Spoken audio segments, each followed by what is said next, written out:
Hello everybody, Excel here, CEO of Epsilon, and welcome to Epsilon Atelier or Atelier if you want to pronounce it like that.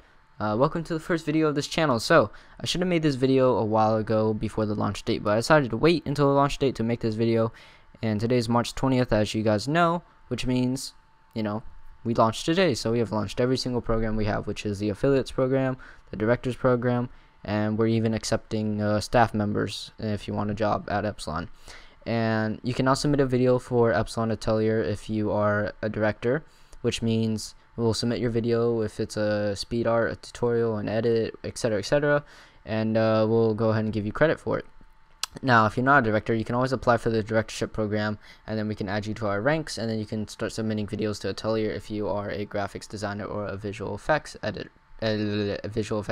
So anyways, so this is the first video, and I decided to open up with the tutorial, which is going to be the basics of Photoshop. And if you don't know Photoshop, it is pretty much like an image editing software, and it's mainly for that as well, but you can also use it for a variety of different things.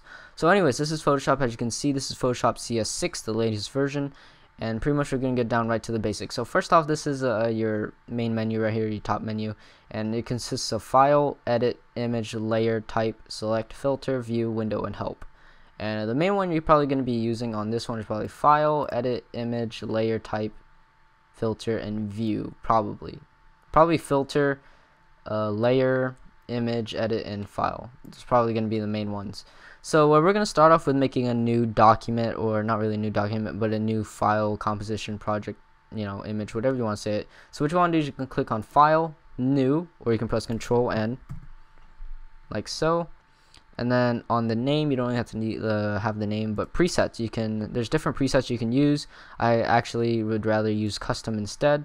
And for videos, you can have a 1280 by 720. As you can see, 1280 by 720 pixels. But it's suggested that you actually rather use something like a 800 by 800 for avatars, or maybe if you wanted, it depends on your monitor screen. So if my monitor screen is 1600 by 900 in height or in width and height, and that's what I would use if I wanted to make a desktop background for my laptop. Now I'm just gonna make an avatar really fast for you guys, as you can see, or maybe we'll just do 1000 by 1000 since we're not actually gonna make an avatar. So there you go. Resolution, just keep it as it is. If it's 70 for you guys, it might be 72. For me, it's 72.009, just because of the resolution of my screen. So you can just keep it like that. Color mode, RGB color. If you do bitmap or grayscale, grayscale will just make all your stuff black and white. RGB color, keep it in color. So just keeping 8-bit unless you have a fast refresh rate, or if your monitor has a fast or high amount of hertz.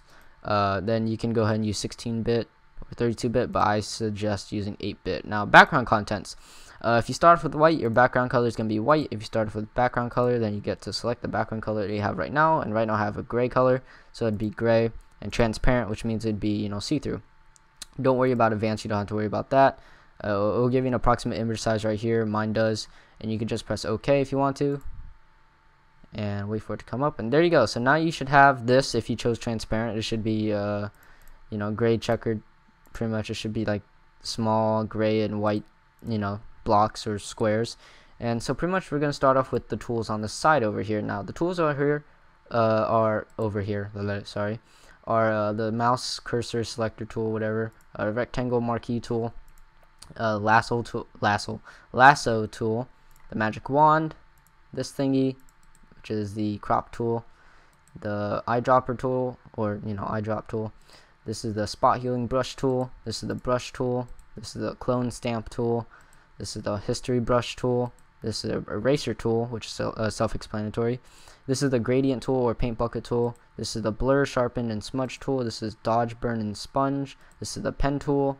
This is the text tile, or text tool if you want to call it like that. It's a bit laggy. Hold on, give it a second. Hold on. Sometimes my computer will do this, and when it starts off with type tool, it'll initialize it. This is the path selection tool. This is the rectangle tool, or shape tool pretty much. And this is the hand tool, or rotate view tool. And this is the magnifying glass, as you can see. Now we're gonna go ahead and actually show you guys how to create basic shapes and images, as well as changing text and stuff. So first off, we already went through the tools, and I'll show you how to use them as we go along, and I'm going to show you guys how to make a new layer. Now, the obvious thing to do up here to make a new layer would be go to the top menu, click on Layer, New Layer, or Layer, New, and then Layer, or Shift Control N, so like so. And you can just press OK. You don't really need to, bother with any of this. Just do that. As you can see, you'll say Layer 2 over here above Layer 1. Now, if you didn't know, Photoshop, when you edit images, it comes in layers. So, for example, if I went ahead and made like we'll use our tools, our shape tool right here. So I'm gonna select rectangle rectangle tool, and I'm gonna go ahead and make a rectangle shape. To make a rectangle shape, all you have to do is click on one spot on the image or your composition or project, and you want to drag it, and make sure you hold your left mouse button. You drag it to wherever you want it to make a square shape. As you can see, that looks pretty square to me.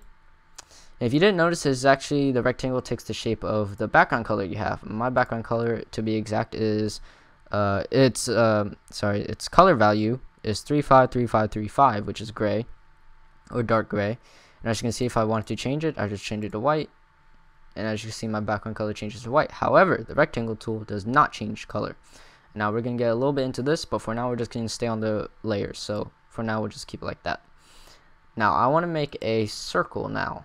So I want to choose the ellipse tool by right clicking and ellipse tool, or you could just, So right click, ellipse tool. Now you want to click on, do the same thing like you do with the square. Click on one part of the image and then drag it to where you want it to be. And there you go, I made a square. This time it is white because I selected white prior to making this, circle. So if you want to make a shape, the color of what your background color is, you gotta make sure you select it prior to making the shape. So if you wanted it red first, then you choose red, and then you go ahead and make the circle like so. Okay. Now, I want to put this white tool, this white square, behind the rectangle, and as you can see, the white, circles in the rectangle. Now, I want to have the rectangle on top of the circle, and this is where layering comes in. This is pretty much the basic setup of layers. So if I want to have the rectangle above the circle, I just go ahead, go to my layer manager, click on rectangle, so it would be selected, and you click it, and you drag it, and you hold it, and you move it above ellipse 1, which is a circle. Now all of a sudden, the circle disappears. Now why is that? Because the rectangle layer is above the circle layer. Now if you want to have the circle again, over here, on the left side of the layer, you'll see a little eye. Now the eye shows that it is visible, so if you want to get rid of it, or you want to just make it so it's not visible but not delete it, you just click on the eye will disappear, and instead a rectangle, or a square, will appear in its place. Now all of a sudden the rectangle has disappeared on your composition, and then in its place is the circle, because the circle, the layer under it, is visible, therefore it will show up. Now if I clicked on the circle box, the square will come up again. Now we're gonna go ahead and delete this layer. Now if you want to delete the layer, all you have to do is right click on it, delete layer, or you could just click the trash can in the bottom right. Same thing with this one.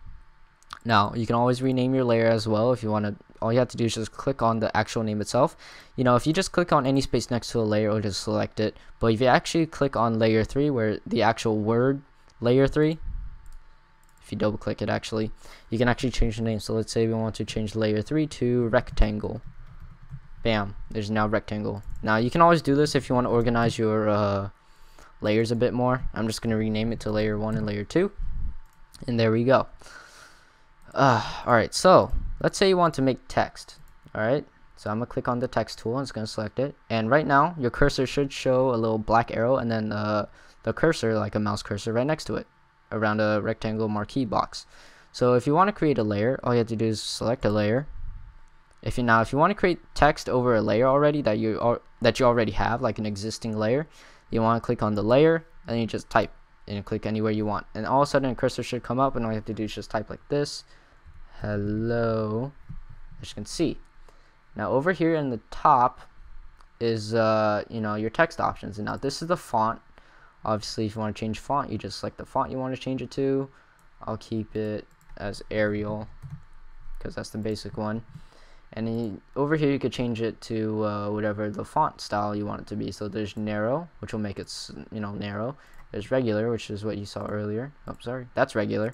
If you want to change it to italic or italicize it, then you want to make it like that. You just select it, and then if you want to make it bold, you just select that, and it'll make it bold. You just select bold italic if you want to make it bold and italicized at the same time. And if you want to make it black, you just make it black like that, which is a bit weird. Black is actually more like bold. It actually is kind of like bold, except it's even more bolder, I guess, if you get what I'm saying.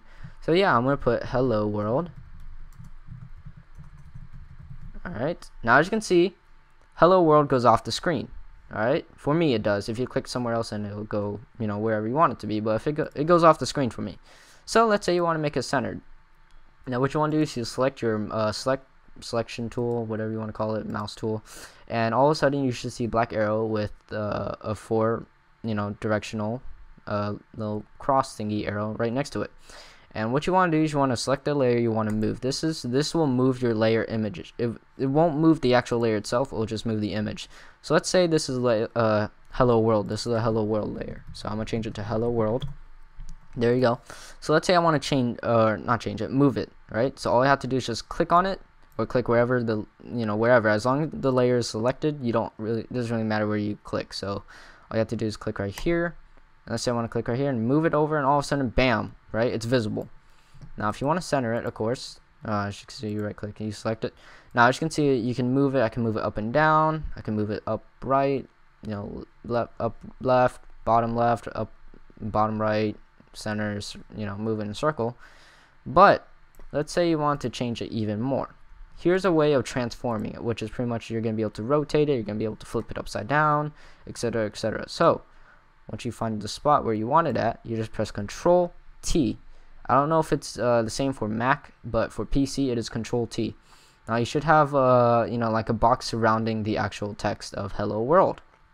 Now these little boxes that surround it, it's like outlined with a box, but there's also little rectangles as well.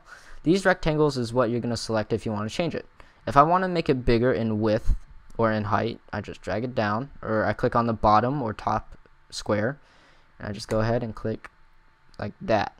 As you can see, it will look all, you know, long, like the letters will be really long, but you don't want that, right? So I'm going to move it back to how it was, like that. Now let's say I want to make it bigger, right? Now the way of making it bigger is you choose the bottom right, bottom left, upper left, or upper right, and you just select any one of those, and you want to drag it outward. Don't drag it up, because then it's just going to make it distorted like that. You want to drag it bigger outward, like in its direction that it's pointing to, like that, right? Now all of a sudden, hello world is really big now, right? It goes off the screen, right? So we're going to we're going to go ahead and demonstrate our undoing thingy. So if you want to undo what you did, you just press Control Z. If you want to go even further, though, you have to press Alt Control Z. Whoops, is that right? There you go. All right. So as you can see, in your edit menu, there is undo state change, step forward, and step backward. Step forward is just, you know, going forward to what you did. Stepping backward is just going backward, and undoing state change is just going backwards. There you go. And there's redo as well. So I'll just go ahead and undo state change, step backward, there we go. Alright, so we have hello world again. Now, I want to change the color of hello world. If you want to change the color of text or whatever object, for example, if I made hello world disappear, and I made a, you know, circle, right? Center it. Let's say I want to change the color of whatever I want to change it to. So I want to change the circle color. What you do is you double click on the layer, you select the layer, ellipse 1, so I select it by clicking on it, and I double click anywhere else, except for ellipse 1, the words of ellipse 1, and this will come up. Layer style, these are your blending options for your layer. Now let's say I want to make it look glossy, like a button that you can press. I just select bevel and emboss. Now all of a sudden you should see an effect. So if you want to change it, all you have to do is click on bevel and emboss. And this is usually what I do if I add depth to it. Depth pretty much makes it like shadowy, like it adds shadowing to it. Size will add like this to it. It will change the shadowing to add more depth. It will increase the depth pretty much, so it will look, like it's, like it has style to it, like texture. And I want to change it so it actually looks like a button, like that. As you can see, I can soften it. Soften is pretty much like softening the effect, so it's not too much. So you can change how much you want it to show. So I'll just soften it like that, and then lower it a bit, like that. Alright, so that looks pretty cool for a button. So we're gonna just press OK, and it'll finish it. So that's your effect. Pretty much this is applying effects to whatever layer you want it to be. As you can see, and right here below it, below ellipse 1, you'll see the word effects, and then it'll tell you what effects you have on it. If you want to make an effect disappear, next to the effect should be an eye. All you have to do is click the eye and it'll disappear. All of a sudden, I clicked on the eye next to bevel and emboss, and I have my plain red circle again. Now if you want to make all effects disappear, so for example, let's double click it again and open layer styles. Let's drag it over here actually. Now let's say I want to add a stroke to it, which means we'll pretty much add an outline to the entire image itself. Now let's say I want to add a stroke, and as you can see, there's a black outline, as you can pretty much see, and pretty much stroke is just adding an outline of whatever color you want it to be. So let's say I want to add a black outline to this. It's black. I want to change it to blue. There you go. So all you have to do is select color, click on color once, and here you go. You have your color coordinator. Now let's say I want to change it to blue. You click on blue over here on your color scale, and you drag the circle over here. You just click anywhere, and if you want to drag the color, you just drag it to wherever. So I want to make it like a dark blue, and as you can see, it is now blue. And if I want to save it, I just press OK. Now I have two effects. The first effect is bevel and emboss, which embosses it and adds depth and shadowing to it. And there's stroke, which adds an outline to the circle, and I change the color of the stroke. Now let's say I want to make both effects disappear at the same time. All I have to do is click on effects where it says effects below ellipse 1. There's an eye next to it. You just click the eye, not I. Click the eye like that, and all effects have disappeared. If you want to make it reappear, just press press where the eye would be again. Now, if I want to get rid of only one effect, it's kind of self-explanatory. All you have to do is click the eye next to the effect you don't want. If I don't want stroke, click the eye. Stroke is gone. Click the eye again, or click where the eye would be. It appears again. Alright, so let's say I want to get rid of the circle. All I have to do is click trash can or right click delete layer. As you can see, it is gone. Now hello world is invisible right now. I want to make it visible. Click on the square. There you go, it's appeared. Now we're going to delete the layer, or we can't really do. That's one thing you can't do in Photoshop. You cannot delete the only layer you have. If you have two layers, then you can delete it, but if you only have one layer, you can't delete it. Alright, so we're gonna get something down to pen tooling. I think I might just say pen tooling for another tutorial. I'm not sure, but I guess this is my first tutorial, so if you guys like it, go ahead and drop a like, favorite, and subscribe. This is pretty much the end of the tutorial, guys. This is just the basics of Photoshop part 1, I guess. But yeah, I hope you guys enjoyed. Definitely haven't covered any or even most of the tools yet. We only covered like 1/5 of the tools and what you can do in Photoshop. So I'll definitely cover more of it in the next tutorial. So hopefully you guys enjoyed this video. Drop a like, favorite, and subscribe if you enjoyed as well. Don't forget to follow me on Twitter at twitter.com/ytbyxl. Don't forget to follow Epsilon on Twitter. And yeah, guys, thanks for watching. I'm out. Bye.